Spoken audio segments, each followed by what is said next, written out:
Hey everybody, welcome to Tutorial Language Channel.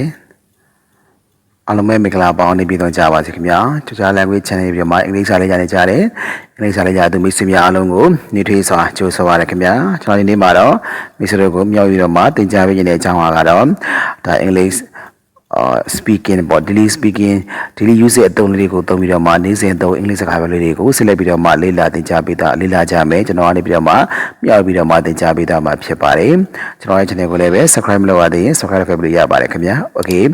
ကျွန်တော်ရဲ့သင်ခန်းစာကိုစပြီးတော့လေ့လာကြအောင်ရှေ့သင်ခန်းစာတွေမှာပါခဲ့တဲ့เนาะ this this တို့เนาะဒီရှေ့သင်ခန်းစာတွေမှာပါခဲ့တဲ့this this တို့this do that do these these do those do this do that do these do those do အဲ့ဒီပုတ်တီနောက်oneပေါ့နော် one တို့two three ဆိုတဲ့ဒါသင်္ချာပုတ်တီပေါ့ number ပုတ်တီနောက်ခုရှိသေးတယ်နော်good good တို့နော် beautiful beautiful ဆိုတဲ့ဒီနာမဟုတ်တဲ့နာပုတ်တွေပေါ့နော်အဲ့ဒီအားလုံးဟာနောက်ကနာပုတ်ကိုဒါ attribute ပုတ်တွေပဲ this do that do these do those do one do two do three do နောက် good do beautiful ဒါတွေအားလုံးဟာဗါလဲဆိုရင်နာပုတ်တွေကိုနောက်ကနာပုတ်တွေကို attribute ပုတ်တွေပဲနော်အဲ့ပုတ်တီအားလုံးကိုသုံးဆွဲမှဆိုလို့ရှိရင်ဒါအစီအစဉ်တိုင်းသုံးဆွဲလို့ရတယ်အမော these boys ဆိုတာလူကလေးများပေါ့နော် these these boys boys these boys ဆိုလူကလေးများနော် two boys ဆိုလူကလေးနှစ်ယောက်ပေါ့ two boys boys two boys ဆိုရင်ဒါလူကလေးနှစ်ယောက်နော် good boys boys good boys ဆိုရင်ဒါကောင်းသောလူကလေးများเนาะဒီလိုမျိုးသုံးလို့ရတယ်အဲ့တော့ဤကောင်းသောလူကလေးနှစ်ယောက်ပေါ့เนาะဤကောင်းသောလူကလေးနှစ်ယောက်ဆိုရင် ဤကောင်းသောလူကလေးနှစ်ယောက်မြန်မာလို့เนาะ these two ဤကောင်းသောလူကလေးနှစ်ယောက် these two good these two good boys เนาะဤကောင်းသောလူကလေးနှစ်ယောက်ဒီလိုမျိုးရတယ်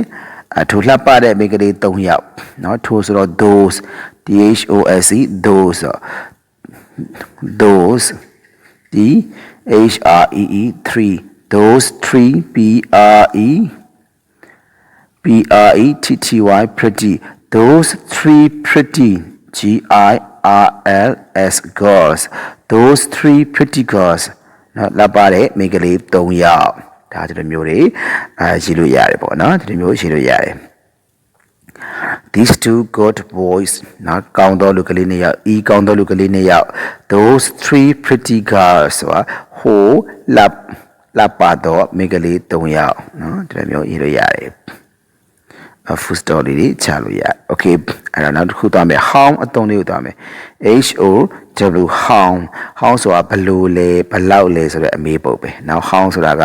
ဘလို့လဲဘလောက်လဲပေါ့နော်ဒီလိုမျိုးဒါ how ဆိုတာကမြန်မာလိုဆိုရင်ဘလို့လဲဘလောက်လဲဆိုတဲ့အမေးပုတ်ပဲအဲ့တော့ is နဲ့ are ဆိုတဲ့ကရိယာရဲ့ရှိမှာထားပြီးတော့မှသုံးရမှာပေါ့နော်အဲ့ is နဲ့ are နဲ့ကိုထားပြီးတော့မှဒီဟောင်းကိုသုံးလို့ရှိရင်တော့နေကောင်းဘလို့လဲပေါ့နော်ဘလို့လဲနေကောင်းလားဆိုတဲ့မိကုံမျိုးကိုရတယ်နော် is are ရဲ့ရှိမှာ how ကိုထိုင်ပြီး how is how are ဆိုလို့ရှိရင်ဘလို့လဲနေကောင်းရဲ့လားဆိုတဲ့အမေးမျိုးကိုရတယ်နော်မပေါ့ how is ဒါမှမဟုတ်ရင် how are နော် how is our ဆိုလို့ရှိရင်ဒါနေကောင်းလားဘယ်လိုလဲဆိုတဲ့အမျိုးကိုရတယ်နောက်တစ်ခုကကျတော့ how နဲ့ဒီ is to are ရဲ့အကြမှာ old o ဆိုတဲ့အတိတ်ကြီးသောပုဂ္ဂိုလ်ထားမယ်ဆိုလို့ရှိရင်ထားကြည့်မယ်နော်အဲ့လိုထားပြီးတော့သုံးမယ်လို့ရှိရင်တော့အသက်ဘယ်လောက်ရှိပြီလဲပေါ့အသက်ဘယ်လောက်ကြီးပြီလဲအသက်ဘယ်လောက်ရှိပြီလဲဆိုတဲ့အမျိုးကိုရတယ်အဲ့တော့ how နဲ့နော် is are ရဲ့အကြမှာ how old old ပေါ့နော် how old how old ကိုထားပြီးတော့မှသုံးမယ်ဆိုလို့ရှိရင် how old is ပေါ့နော် how old is ပေါ့ဒါမှမဟုတ်ရင်လေhow old is မဟုတ်ရင် are ပေါ့ နော်အဲ့လိုမျိုးထားပြီးသုံးမယ်ဆိုလို့ရှိရင်သူကအသက်ကိုမေးတာပေါ့နော်အသက်ကိုမေးတယ်ခင်ဗျာအသက်ဘယ်လောက်လဲအသက်ဘယ်လောက်ရှိလဲဆိုတဲ့အမေမျိုးကိုရတယ်နော်โอเคအဲ့တော့ဥပမာဆိုလို့ရှိရင် how သုံးလေးကိုသွားကြည့်မယ် how ခင်ဗျာနေကောင်းလားပေါ့ခင်ဗျာနေကောင်းလားဆိုရင် how or you how are you ခင်ဗျာနေကောင်းလားနော်တနည်းအားဖြင့်ဆိုလို့ရှိရင်တော့ how do you do ပေါ့နော် how do you do ခင်ဗျာနေကောင်းလား how do you do ဆိုတာကတော့ရှေ့အသုံးပေါ့နော်ဒီပထမအဦးဆုံးစပြီးတော့မှတွေ့တယ်ပေါ့ဒီပထမအဦးဆုံးကျန်တဲ့စပြီးပြတဲ့အခါမှာပထမအဦးဆုံးနှုတ်ဆက်တဲ့စကားပေါ့ how do you do ပေါ့ဒါရှေ့တုန်းကတည်းကသုံးတယ်ပေါ့နော် how do you do လို့သုံးတယ်how are you နေကောင်းဆိုရင်နေကောင်းမှာဆိုရင် I am fine ပေါ့နော် I am fine fine I am fine အဲ့တော့ thanks thanks နော် thanks thanks I am fine thanks thanks ကောင်းပါတယ်ကျေးဇူးတင်ပါတယ်နော်ကျေးဇူးတင်ပါတယ် thanks ကျေးဇူးတင်ပါခင်ဗျားတက်ဘယ်လောက်ရှိလဲဆိုရင်ခဏပြောခဲ့တယ် how နဲ့ဒီ is are ရဲ့ how ဆိုရင် are သွင်းတော့အခုတော့ခင်ဗျားဆိုတဲ့ယူသုံးပါဦးနော် how old how old are you how old are you how old are you ခင်ဗျားတက်ဘယ်လောက်ရှိပြီလဲဒါကတော့ how နဲ့ are ရဲ့ကြားမှာ old ဆိုတဲ့အသက်ကြီးသောပုဂ္ဂိုလ်ထားပြီးတော့မှမိကုံးမိမယ်ဆိုလို့ရှိရင်တော့အသက်ဘယ်လောက်ရှိပြီလဲခင်ဗျားတက်ဘယ်လောက်ရှိပြီလဲပေါ့ကိုယ့်တက်ကိုဖြေလို့ရတာပေါ့နော်အဲ့ဒါဘယ်လောက်ဆိုဘယ်လောက်ပေါ့ကိုဖြေလို့ရတယ်ဒါ speaking ပဲ this speaking ပဲ I am TWENTY 20 YEARS years I am 20 years old I am 20 years old I am 20 years old နော်နောက်ခုကဟာလာဒီမနေ့ကနေ့ပါလို့ရှိရင် good morning ပေါ့နော်မနေ့ကတွေ့ရင် good morning နှုတ်ဆက်တဲ့ how do you do ဆိုတာဒါပထမအဆုံးစတွေ့တဲ့အချိန်မှာနှုတ်ဆက်တဲ့စကားတွေပေါ့နော်သုံးလို့ရတယ် how do you do good morning နောက်သူများ good morning ကိုလည်း good morning ပေါ့အခုအဲ့တော့ဒီစလုံးတွေကိုဒါသုံးလို့ရတယ်နော်သုံးလို့ရ okay အဲ့တော့စလုံးလေးတွေကိုဆက်လက်ပြီးတော့မှ sorry ဒီဝါကြတွေကိုဆက်လက်ပြီးတော့မှသွားမယ်ဒီ daily speaking ပေါ့နေ့စဉ်သုံးအင်္ဂလိပ်စကားပြောတွေကိုဆက်လက်ပြီးတော့မှ translate လုပ်မယ်ပြောမယ်လေ့ကျင့်မယ်နော် practice လုပ်မယ်ပေါ့လေ့ကျင့်တော့မရဘူးပေါ့လွယ်ရဆိုပြီးတော့မှမလေ့လာရင်တော့မရဘူးပေါ့ okay ဒီမှာ number 1မှာဆိုရင် good morning ကောင်းသောမနေ့ခင်ပါပေါ့ good morning သူများကို good morning ပြောရင်ကိုယ်လည်း good morning morning good morning ဆိုတော့သူများ good morning တို့ကိုကမော်ဆိုလို့ရှိရင်သူများမင်္ဂလာပါနှုတ်ဆက်ရင်ကိုကလည်းမင်္ဂလာပါနှုတ်ဆက်ရမှာပေါ့မနှုတ်ဆက်ရင်ကိုကရိုင်းတာပဲเนาะအဲ့တော့ good morning ကောင်းသောမနေ့ခင်ပါ good morning ကောင်းသောမနေ့ခင်ပါ how do you do နေကောင်းလားခင်ဗျဘယ်လိုလဲပါ how do you do နေကောင်းလား how do you do နေကောင်းလားသူများကိုရင်အဲ့ဒါဆိုတော့နေကောင်းလားမင်းဘယ်လိုလဲအဆင်ပြေလားပေါ့အဆင်ပြေလားနေကောင်းတယ်အဆင်ပြေပါနေကောင်းပါမြန်မာမှာလည်းရှိရတယ်เนาะခင်ဗျအဆင်ပြေလားဘယ်လိုလဲအဆင်ပြေလားနေကောင်းလားပေါ့ how do you do number 3 up good afternoon good afternoon ဆိုတာကောင်းသော FTNO afternoon ဆိုတာကောင်းသောနေ့ကမှာ good afternoon ဆိုတာကောင်းသောနေ့ကမှာ number 4 good evening သူက good evening ဆိုကိုကလည်း good evening number 5 how are you နေကောင်းလားပေါ့ I am fine နေကောင်းပါတယ် thanks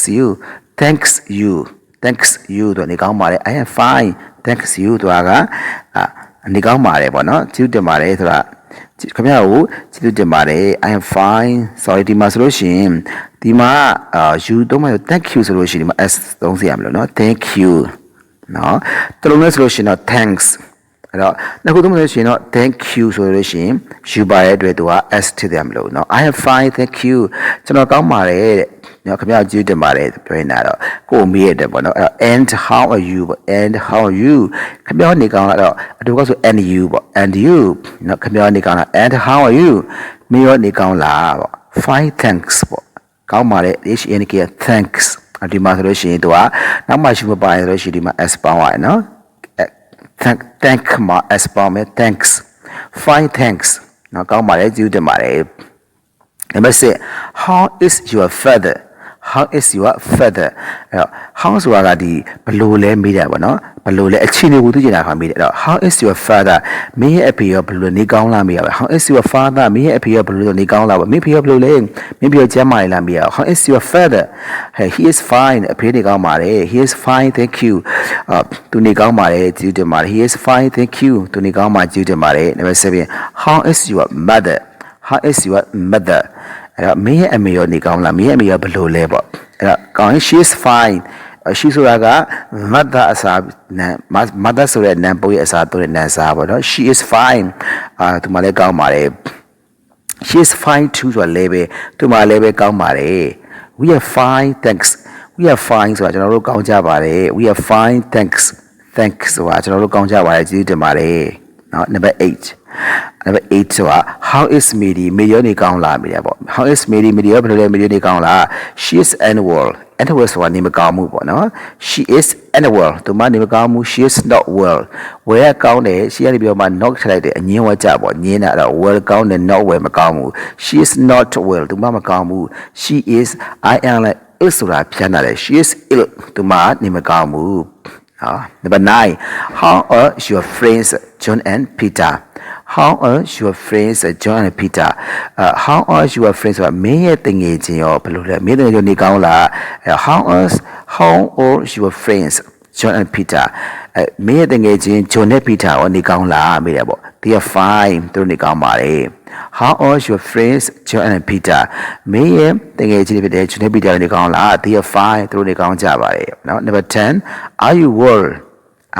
ဒါပြီးတော့နေကောင်းလားပြီ are you well မင်းနေကောင်းလား yes I am ပေါ့ yes ဟုတ်ကဲ့ I am ကျွန်တော်နေကောင်းပါတယ်ပေါ့ no I am not မကောင်းရင် no I am not ကျွန်တော်နေမကောင်းဘူးပေါ့ I am unwell နော်ကျွန်တော် I am unwell ကျွန်တော်နေမကောင်းဘူးနော်ဒီလိုမျိုးသုံးလို့ရတယ် 11 is your father well အမေရဲ့အဖေရောနေကောင်းလား no he is unwell သူလည်းနေမကောင်းပါဘူး he is ill နော်သူဖြားနေရပေါ့ is your father well no he is unwell he is ill 12 is Mary well မေရီရောနေကောင်းလားမြေနော်မေရီနေကောင်းလား yes she is ဟုတ်ကဲ့သူနေကောင်းပါတယ်သူမနေကောင်းပါတယ်ပေါ့ဒါ speaking ဒီဒါကဒီလိုမျိုးပြောလို့ရတယ်ဒီလိုမျိုးလေ့ကျင့်လို့ရတယ်ဆိုတာကိုဒါကနီလန်ပေးတယ် guide ပေးတယ်ပေါ့နော် guide လုပ်ပေးအဲ့တော့ဒီ guideline ပေါ်မှာပဲကျွန်တော်တို့က subject တွေပြောင်းမယ်အမျိုးမျိုးပြောင်းပြီးတော့မှဖက်ကြလို့ရမယ်နော်ကိုမိဘအများကြီးပေါ့အဲလိုဒီအစားထိုးပြီးတော့မှလေ့ကျင့်ရမှာပေါ့နော်ဒီချောင်းနဲ့တော့မဟုတ်ဘဲနဲ့အစားထိုးပြီးတော့မှဒီစာကြောင်းလေးကိုလေ့ကျင့်မယ်ဆိုလို့ရှိရင်ကိုတက်ပို့ပြီးတော့မှကျွမ်းကျင်ပါလိမ့်မယ်နော် is Mary well yes she is number 30 how old are you how old တော့ how old are you ခင်ဗျာအသက်ဘယ်လောက်ရှိပြီလဲမင်းသက်ဘယ်လောက်ရှိပြီလဲ I am 20နော် I am 20 years old about I am 20တဲ့တုံးလို့ရတယ် I am 20 years old အပြည့်လို့ဆိုရှင် I am 20 years old ကျွန်တော်ကအသက်20ရှိပါပြီ number 40 how old is your brother how old is your brother မင်းအကိုနေကောင်းလား sorry how old ဆိုတာအသက်ဘယ်လောက်လဲမေးရတာ how old is your brother မင်းအကိုဘယ်လောက်လဲ he is 90သူက19နှစ်ပါ he is 90 years old သူက19နှစ်ဖြစ်ပါတယ် how old is your father မင်းရဲ့ဘယ်လောက်ရှိပြီလဲ he is 51 he is 51 years old သူကနော်အသက်50ရှိပါပြီ60 Mary how old are you Mary မင်းတက်ဘယ်လောက်လဲ I am 16နှစ်ပါကျွန်မတက်က number 70 how old is this building ဒီအဆောက်အဦကတက်ဘယ်လောက်ရှိပြီလဲ